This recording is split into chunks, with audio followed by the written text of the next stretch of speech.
সকলকে স্বাগতম জানাচ্ছি মুক্তাগাছার ইতিহাস মিডিয়া ইউটিউব চ্যানেলে।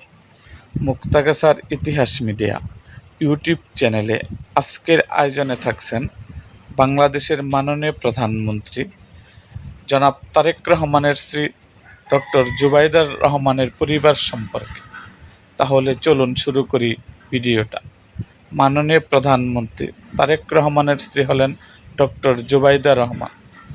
জুবাইদা রহমানের বড় বোন হলেন শাহিনা জামান বিন্দু। জুবাইদা রহমান তার বাবা মায়ের কনিষ্ঠ সন্তান, তার কোনো আপন ভাই নাই। তার বৈবাহিক পরিবার ও স্ত্রী ও তার বংশপরিচয় সম্পর্কে বিস্তারিত। জুবাইদা রহমান জন্ম 1972 সালের 18 জুন। একজন পেশাদার চিকিৎসক এবং সাবেক নৌবাহিনী প্রধান রিয়ার অ্যাডমিরাল অবসরপ্রাপ্ত মাহবুব আলী খান ও সৈয়দা ইকবাল মান্দুভানোর কন্যা। তার একমাত্র বড় বোনের নাম শাহিনা জামান বিন্দু। জুবাইদা রহমান তার বাবা মায়ের ছোট সন্তান। তার কোনো আপন ভাই নেই, আত্মীয় স্বজন। জুবাইদা রহমানের চাচা হলেন বাংলাদেশ স্বাধীনতা যুদ্ধের সর্বাধিনায়ক জেনারেল এম.এ.জি. উসমানী। তার চাচাতো বোন হলেন অ্যামনেস্টি ইন্টারন্যাশনালের সাবেক মহাসচিব আইরিন খান। 1994 সালে তারেক রহমান ও ডক্টর জুবাইদা রহমান বিবাহ বন্ধনে আবদ্ধ হন।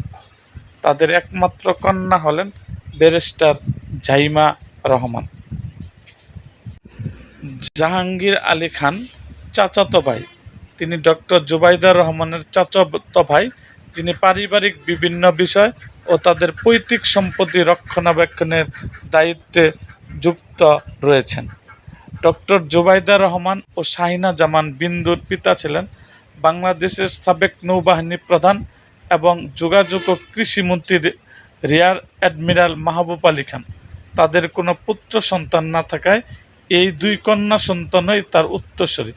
এছাড়া বাংলাদেশের মহান মুক্তিযুদ্ধের সর্বাধিনায়ক জেনারেল এম.এ. উসমানী ছিলেন তাদের আপন চাচা। এরকম আরও ভিডিও পেতে এবং রাজনৈতিক অঙ্গনের নানা ঘটনা ও ইতিহাস জানতে আমাদের মুক্তাগাছার ইতিহাস মিডিয়া ইউটিউব চ্যানেলটিকে সাবস্ক্রাইব করুন এবং পাশে থাকা বেল আইকনটি বাজিয়ে দিন। আপনাদের অনুরোধের ভিডিও থাকলে অবশ্যই কমেন্ট বক্সে জানান। আজ এই পর্যন্তই, দেখা হবে অন্য কোনো ভিডিওতে।